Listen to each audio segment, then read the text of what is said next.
Next, here we are having one simple program on pointers. See, program to add two numbers using pointers. You know how to add two numbers without using pointers. Here we are discussing using pointers. Include the header file, void main, int a is equal to 10, b is equal to 20, sum. See, a is equal to 10, b is equal to 20. Values I have for a and b.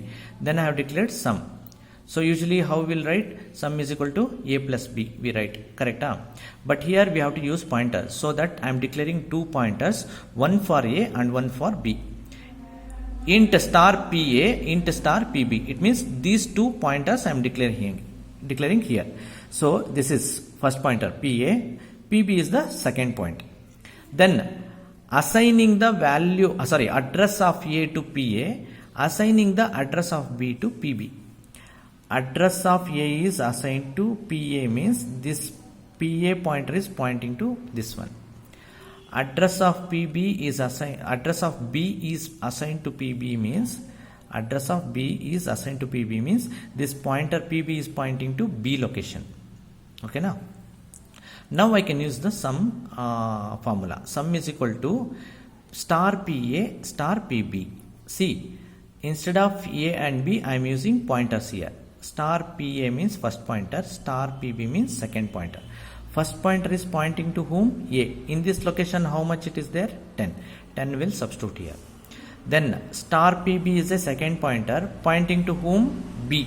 In this location what is the value stored? 20. So 20 substitute here. So 10 plus 20 will be added and the result is stored in sum. Then you print that sum. Sum is equal to percentage d new lines sum. Then you can see the output on the screen. So this is what one simple program on pointers. So next we have a pointer pointing to the different locations. It means how the pointers are going to be pointing to the different memory locations we are going to discuss now. Now here declare three normal variables x, y, z. X is having 10, y is having 20 and z is having 30. Declare one pointer variable int star p. First example, p equals to ampersand x. Printf percentage d star p. So what is the content you are going to print here? Output 10. So we'll get the output 10 because pointer p is having the address of x means this pointer is pointing to x.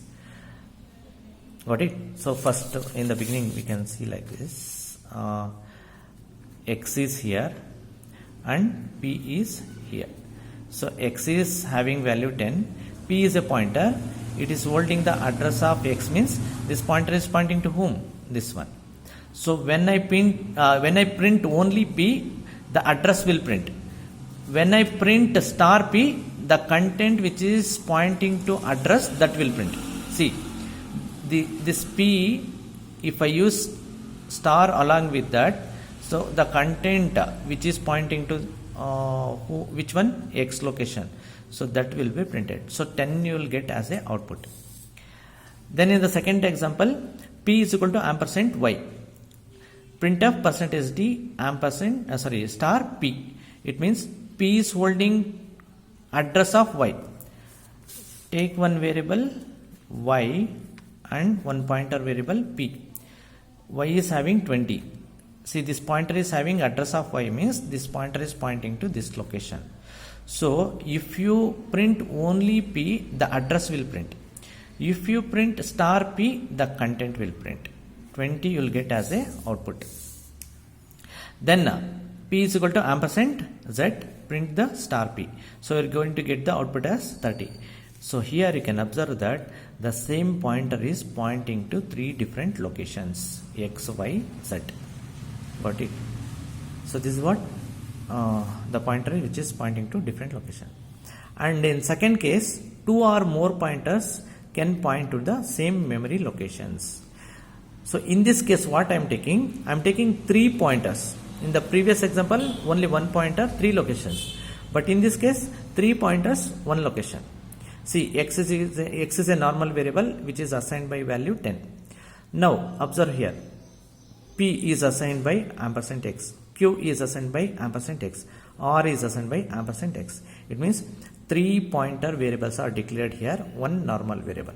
All these 3 pointers are having same address, in the sense these 3 pointers are pointing to same location. So this is one of the type how we can use pointers to point to different location and to point to the same location. Thank you.